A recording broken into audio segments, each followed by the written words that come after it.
Welcome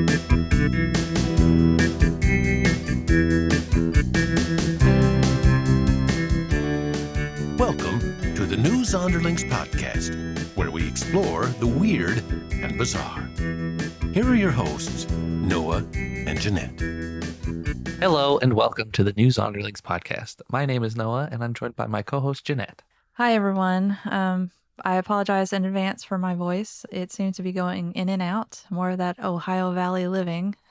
Got some allergies going on, surprisingly, again. You've been very in and out of your voice today. Yeah, this is actually the third thing we recorded today. And my voice sounds okay right now, but Give it about 3 seconds and it'll probably go out again. You'll start talking like this. Like I've been smoking for 20 years. Yeah, exactly. Today's episode, we're going to talk about weird etiquette rules from the 50s. I don't know why, but I fell down a huge rabbit hole with this. I just came across this article from 2015 about courtship rules for men and women that they were forced to follow in the 50s.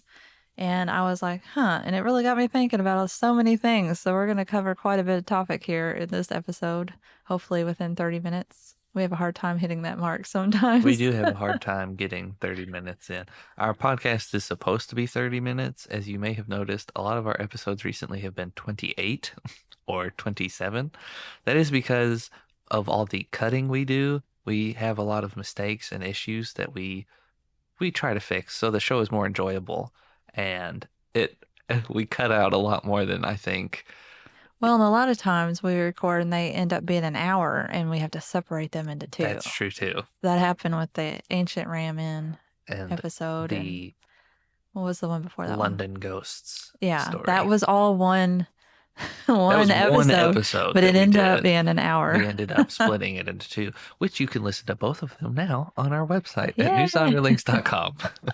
So let's dive in. So in the 50s, rules for dating, it was absolutely unheard of for a woman to be so bold as to ask a gentleman on a date.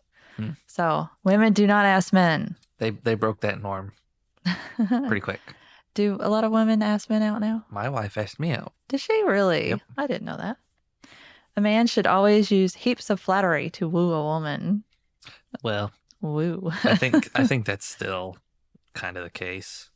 Well, what's interesting about this, or fascinating, interesting or fascinating, That's my word. is how pickup lines started. Okay. So the idea of a pickup line really gained traction in the 1950s since courtship was mainly about a man's pursuit and opening a line was essential to get the ball rolling. However, everything depended on the woman's response. The line itself was often intended to be over the top, and the woman's role was to respond modestly, yet flattered. It's a lot of pressure on the woman. It is. So, you still have to be very nice and gentle with the man. You can't just be like, get away from me, you freak.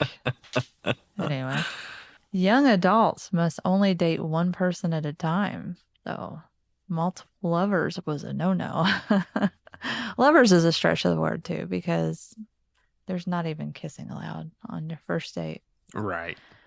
In the 50s gave rise to the concept of going steady. Teenagers were essentially encouraged to pair off as early as possible in preparation for getting married by their late teens or early 20s. Wow. That seems different from today. We're like, don't go on a date. I think we tend to not want our daughters to go out until they graduate high school, right? Right. I feel that way. Noah is a new dad to a little sweet baby girl. She's the cutest thing in the world. How do you feel about a dating age dad? I don't even know. She's only like a year old. She's only one. Yeah. It's hard to think about, but I guess to some degree it is in the back of my mind, like, she better be good. No dating until you're 30. Yeah. In a way, having a steady allowed these young couples to engage in a kind of play marriage to strengthen their bonds with one another and cultivate the responsibility that comes with marital partnership. So, a lot of pressure on these kids right out the gate at dating age, 16. Find the man you're going to marry, man. Ask your date out by Wednesday was an important rule. What? I know. Asking someone for a date the day of was a big no-no and considered to be very poor taste. If a young man wanted to ask a lady out for a Friday night date, he had to inquire by Wednesday at the very latest. At least 2 or 3 days beforehand was considered the minimum. So I think that has totally gone out the window. I was going to say, that's the weirdest rule I've heard so far. Yeah, I've never heard that before either. By Wednesday.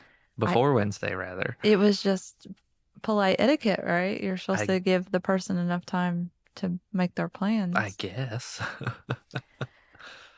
A lady must always be on time for her dates. Now, I personally know a lot of people that have a huge problem with this. My aunt was the queen of being late for everything. So, before cell phones and answering machines, it was required that both parties be on time for their date. A woman was supposed to be completely ready when the gentleman arrived. Running around to apply makeup at the last minute was inconsiderate. On the other hand, the gentleman was required to leave plenty of time to navigate to his date's home. Getting lost was no excuse for even a few minutes late. So you better have that mapped out before your date, man. Draw the map out. Maybe do some reconnaissance. Is that the right word? Reconnaissance. Yeah, reconnaissance. And go out there and do it a couple days beforehand. Yeah, that's not creepy at all. No, just drive by your date's house. Yeah, I drove past your house earlier. Make sure I could find it. Pick your date up at her house and come to the door. In the 1950s, it was considered absolutely rude to meet your date at a restaurant or public space. I feel differently because I'm not meeting a guy for the first date at my home. I don't want him to be at my house. Yeah. Instead, the gentleman was supposed to pick up the lady at her parents' home. This allowed the date's family to approve of her gentleman caller before the evening began. Which I guess makes sense for that age at 16. But at the same time, like, ew, don't come to my house. Ew. Ew, don't come to my house. Well, I mean, you're still living with your parents at this time, so maybe it's okay. I think we're probably thinking of being an adult and you don't want stalkers. There's stalkers out there. Yeah. Okay? Furthermore, with strict curfews, a young man was required to return his date home by a reasonable hour, walking her to the door and ensuring her safe arrival. That is something I think should still be done. Yeah.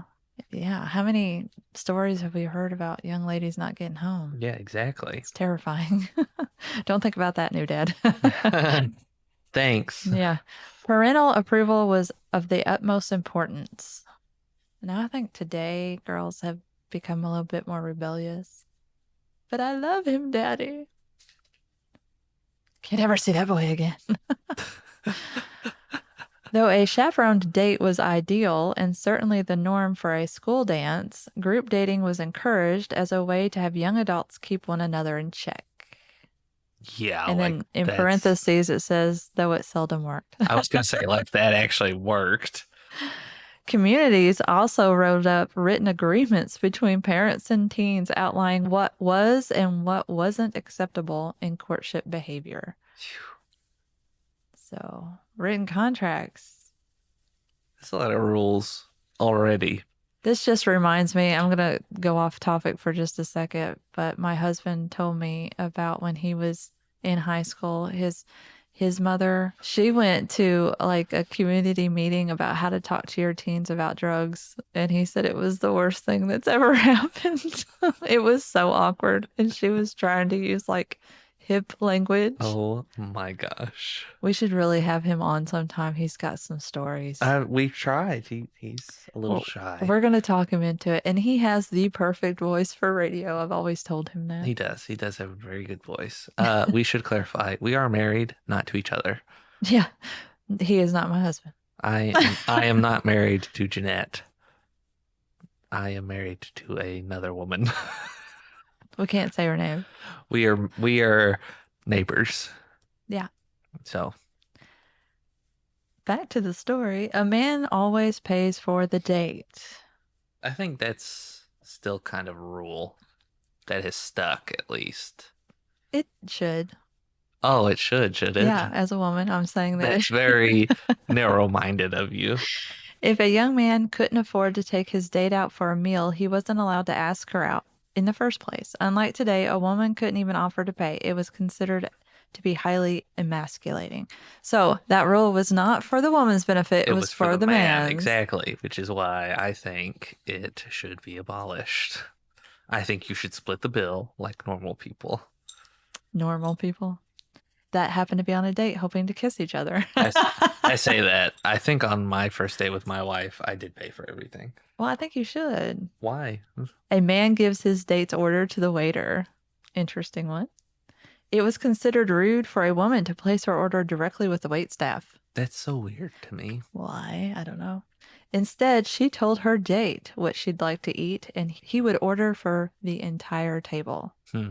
Since the man was essentially hosting the date, picking the venue, reserving a table, paying for the meal, it was thought that he should remain in charge of the entire dining experience. You have a blank look on your face.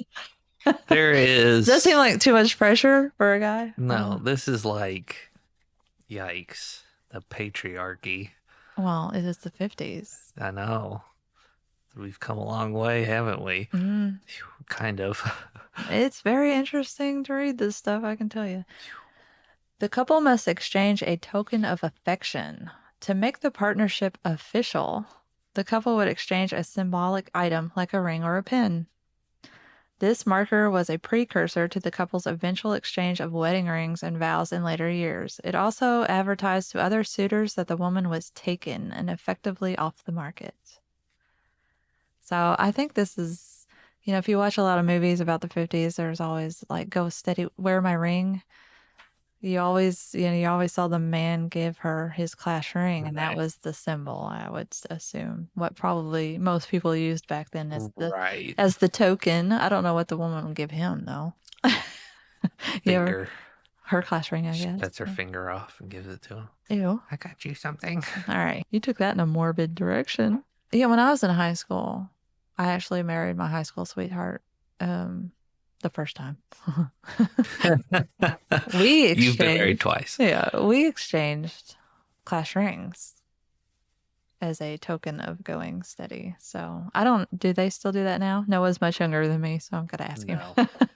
I went to high school in the 90s.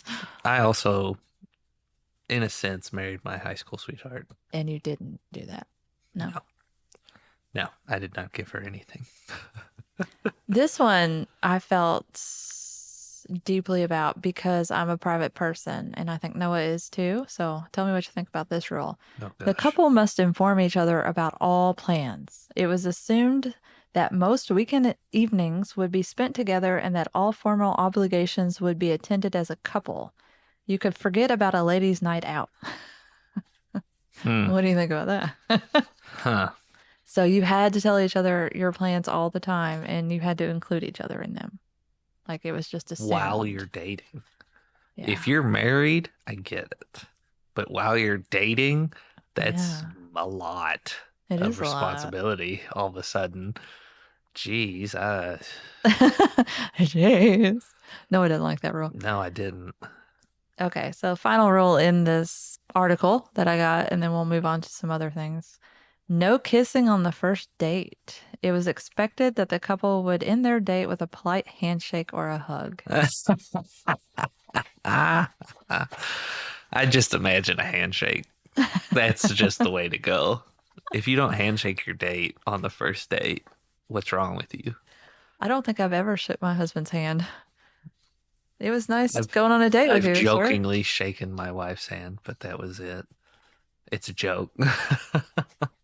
Well, reading that, I told you I really fell down a rabbit hole. So I found this other thing that was like an upload somebody had done of a charm school manual. Oh, gosh. And this is like the precursor to dating, right? How to catch a man type of thing. Oh, my gosh. How to talk to a man. And this all was just so interesting. Sounds all over the place. It really is. And this happened to be from like the 60s. So we've moved up a decade, but let's decide how you're going to go about developing your feminine appeal. This was an actual handbook they handed out to girls. They handed this out? Yeah. Oh my gosh. In charm school. Your job is to make a boy very much aware that he is a man, not to make him too much aware that you are a girl. A 6-year-old boy carries your books. Why? To show that he is a man. He climbs on fences and up trees shouting, look at me, to prove that he is a man. Instinctively, they know that their job is to take care of, protect, and lead. Therefore, if you really want to know the secret formula for getting along with boys, it's to make them feel very manly. So this whole manual is like this. This means letting them open doors and help you because they are men and are wonderful, not because they'd better or else. What do you think about that? I'm just getting glared at by Noah right now. I didn't write this. I don't like this. I don't like this. It's weirdly, it's weirdly sexist. When you're with him, don't compare him with someone else. Don't make him feel like his car isn't as nice as Johnny's or that you had a better time with someone else. Wearing tight dresses or low-neck sweaters has nothing to do with feminine appeal. They just make everyone uncomfortable. And that's like in bold cap letters. Makes everyone uncomfortable. This was written by a mom. Hands down. So, I mean, this whole manual, I'll read some more out of this, but it's really, when I thought back to the 50s and 60s, I kind of was thinking, very patriarchal society. Women were just subservient. Right. Okay. But this is more like, after reading this, I start to realize that women were being groomed on how to appeal to a man's ego. That's what this whole manual is about. Gosh. To capture the man, nail that crap down so you can be taken care of the rest of your life and not work and stuff because, the women were housewives mostly. Right. Not all women. Which is also a job. It is a very hard job.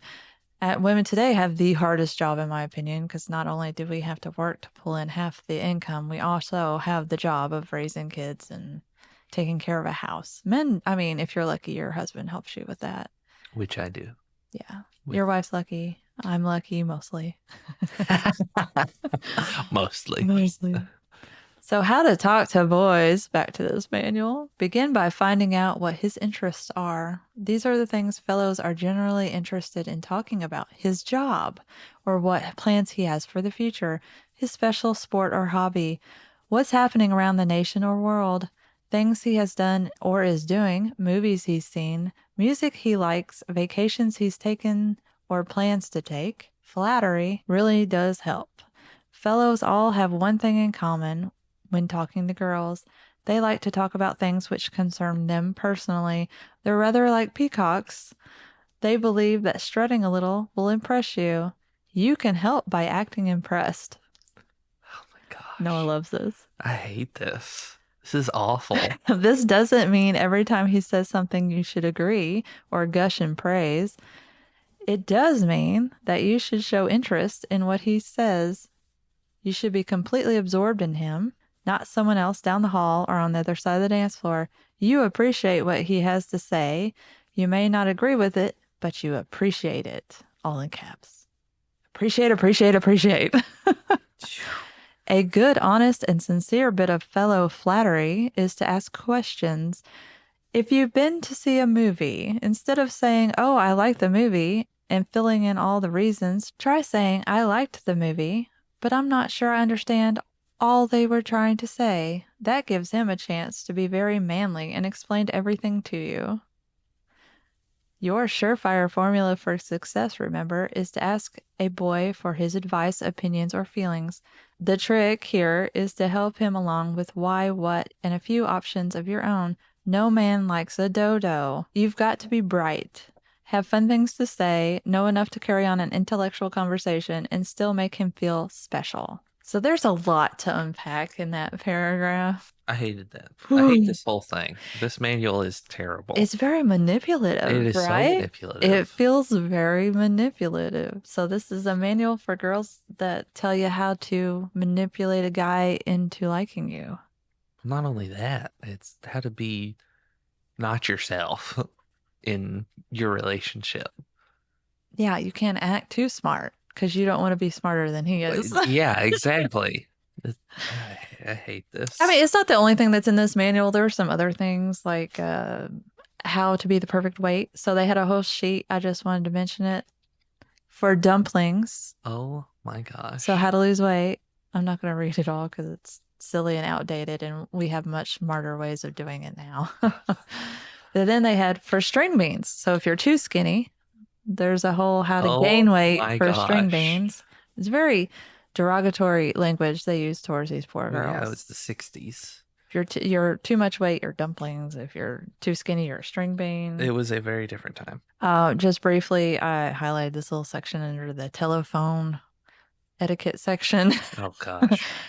Don't telephone a boy, even if he asks you to. This is a sure social suicide. Remember, boys like to do the leading. So never call a boy, even if he asks you to, which I thought was weird. Yeah, what? Whole section about how to ensure your social security. What? That's how they put it. How to speak to other people politely and in etiquette rules for that. Jeez. Yeah, it's a lot of rules. If you've ever watched anything like My Fair Lady or anything like that, you totally get it. How to sit properly. So you're not supposed to cross your knees. You're supposed to cross your ankles. This one I highlighted because I found it so offensive. It's what to do if your ears stick out too much. What? That's a thing? So they have a section over if you have chapped lips, you're not supposed to go out in public because it's, you're Frankenstein. Oh my gosh.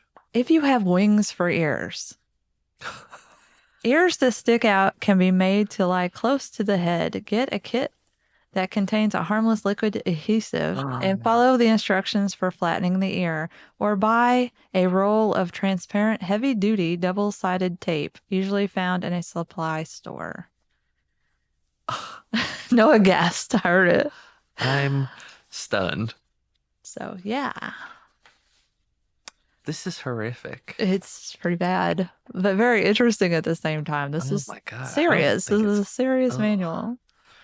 Disgusted. There's another sheet about how to get him to ask you out on a date. You can talk to him. Now, how do you get a date? Here's how. So apparently all the manual is how to talk to a boy. Now this is how you get him to ask you out. How you secure the bag. First, understand that boys aren't that much different from you emotionally. They want to be liked. They like people who say hello to them, who stop and talk to them. Often, they are very shy, so never be afraid to speak for fear of appearing forward. They welcome friendliness just as much as you would. Realize that you must not always think about boys as someone to date. Make friends. Be interested in him as a person, not as another item for your charm bracelet. Dates are made most often between friends than between strangers. So, I'm starting to like it a little better. He's not just an item, girls. Now, remember this. I suppose that's better. Don't expect to start on the top of the totem pole when you begin dating. Oh my God, this one. You may be dying to go out with the track or tennis star, but start with the fellow next to you in your chem class or the one down the street. He'll introduce you to his friends. You'll get to know more fellows. You'll become more polished in dating etiquette. And before long, who knows, you may be going out with that dream boy. That I don't like. So that's telling you just to use men. Oh my God. To get to the more popular men. All right. What do you think about that as a man, Noah? He's speechless. I'm stunned. Like, I've never heard something so crass in my life. Don't always be hand in hand with your best friend or have a group of girls around you. You'll frighten likely prospects away. I'm sorry. Ooh. Don't be sarcastic, worldly, or smart alecky. Don't dress in way out styles or wear extreme or kooky makeup or hairstyles. Cookie makeup? It says kooky. Oh, kooky. Kooky. All these things are not only displeasing to fellows, but in many cases, actually frightening. Now, I don't know that I know that there's too many goth things going on in the 50s and 60s. I don't remember that. Could be, I guess. There might have been that one person. I'm sure there was just one. Just one. Always look your best. If you're trying for a certain someone or just anyone, You'll need to always present the prettiest package. Don't go steady. This can kill your social life and greatly warp your future. If anyone thinks that you're going steady, they'll leave you alone, and often it takes a whole year to get back in circulation after going steady. What the heck? Seriously? Ugh. Don't die and don't go steady. Either one will take you out of circulation. I swear it says that. Don't die or don't go steady. That will take you out of circulation. What is... It's a good dating rule. Everybody, don't die. Oh my gosh. It'll interrupt your prospects. Such a weird.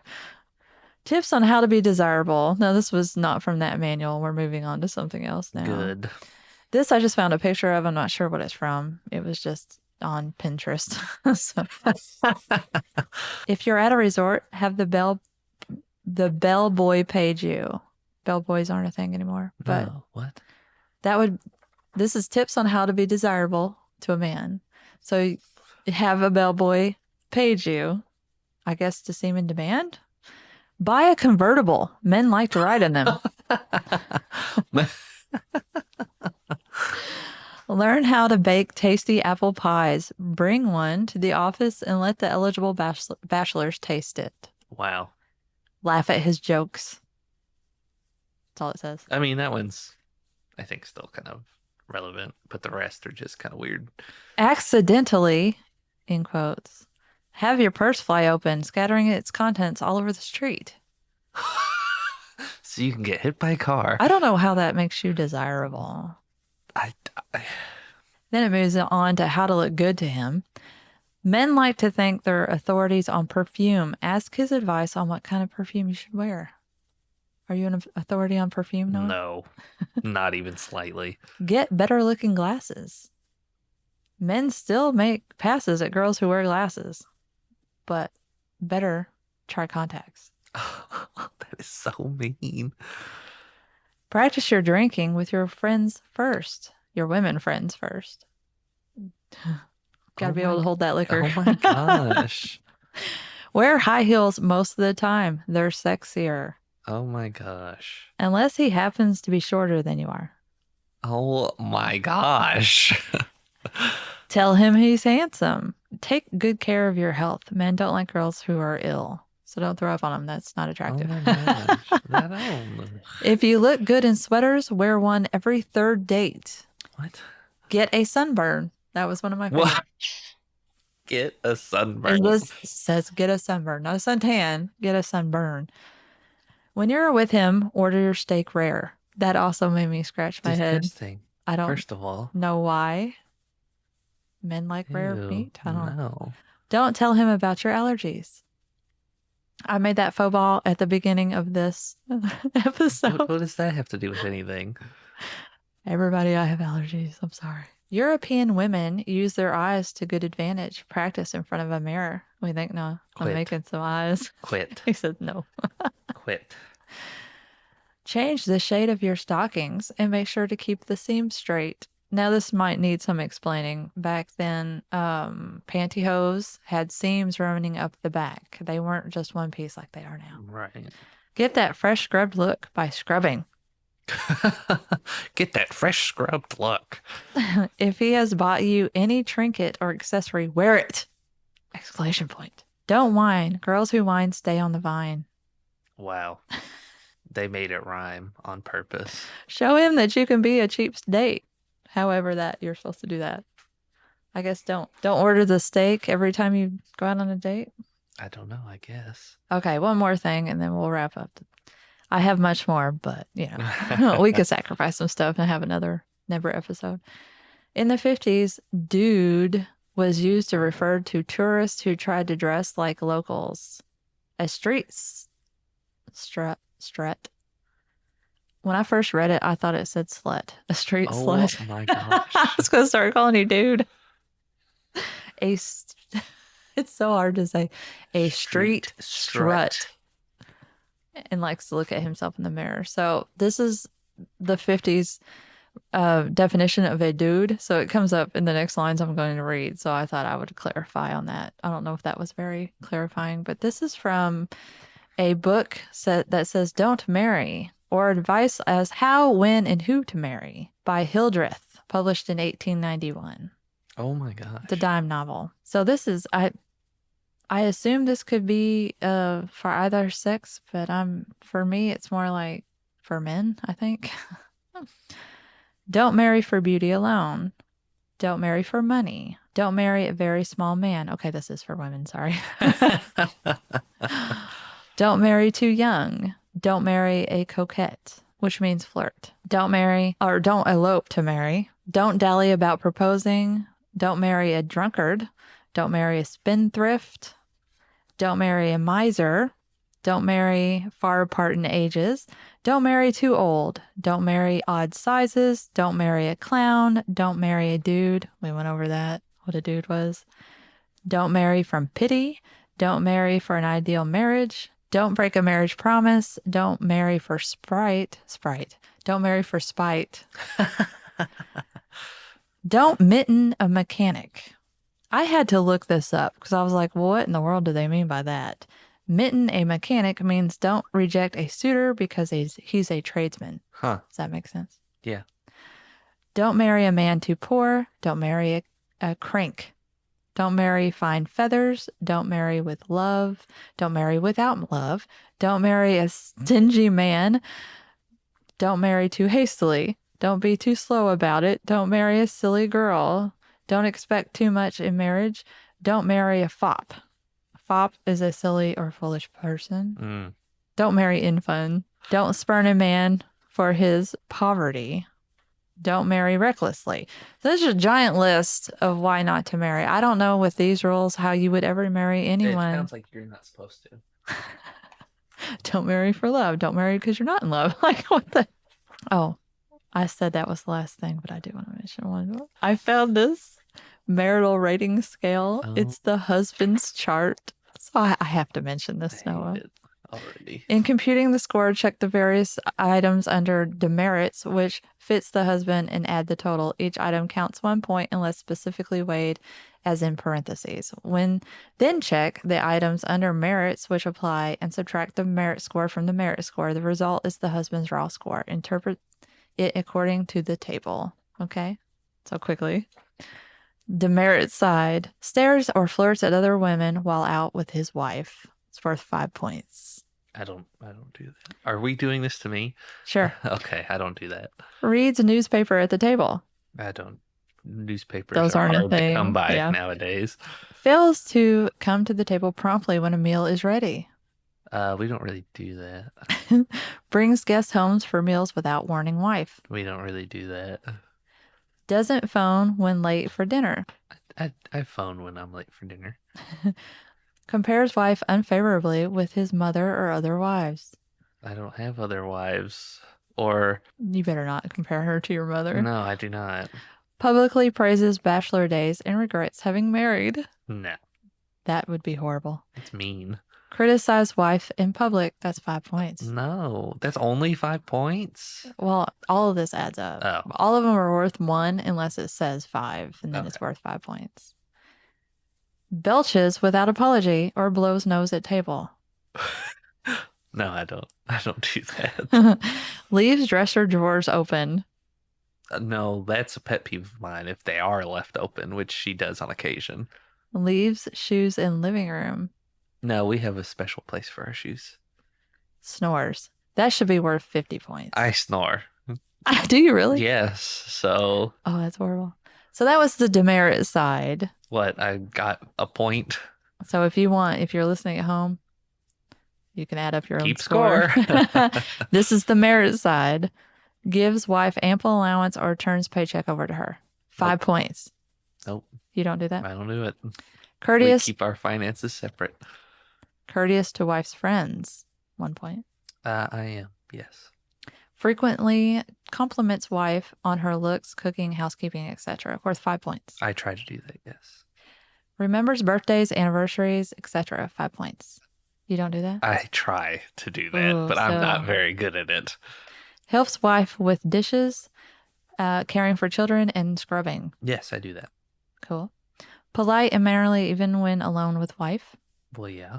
Consults wife's opinion on social affairs. I'm going to say no, just because we don't really have social affairs that we take part in. Has dates with wife at least once per week. 5 points. We do try to do that. Actually, it says 5 points per date. So if you have more than one date a week, that's I'm going to each say one. we don't, just because we're just so short on time nowadays. Okay. Reads newspaper, books, or magazines aloud to wife. No. Who does that? I'm going to tell my husband to start doing that. That's weird. A good conversationalist. No, I'm not. You try to make conversation with her? I'm very poor at conversating. Steady worker and a good provider. Yes, I try to be. Leaves car for wife on days she may need it. I think you can count that because she has her own car. I Right. mean, most people have their own car. Okay, so that's the list of the merits. So you're supposed to subtract your demerits from the merits. I got 14. Okay, so raw scores 0 to 24 is very poor. So you Wow. didn't do enough of the merit ones. Jeez. 25 to 41 is poor. 42 to 58 is average. 59 to 75 is superior, and 76 and up is very superior. How are you supposed to get? I don't think you can get I think that you high would of a have to score. take your wife out on a date every day. Every because that's worth day. 5 points.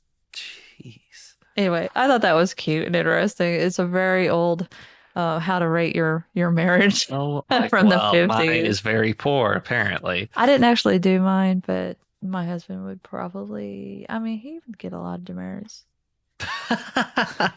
for the snoring because, I gave the snoring 50 points. It's not really, it's only 1 point.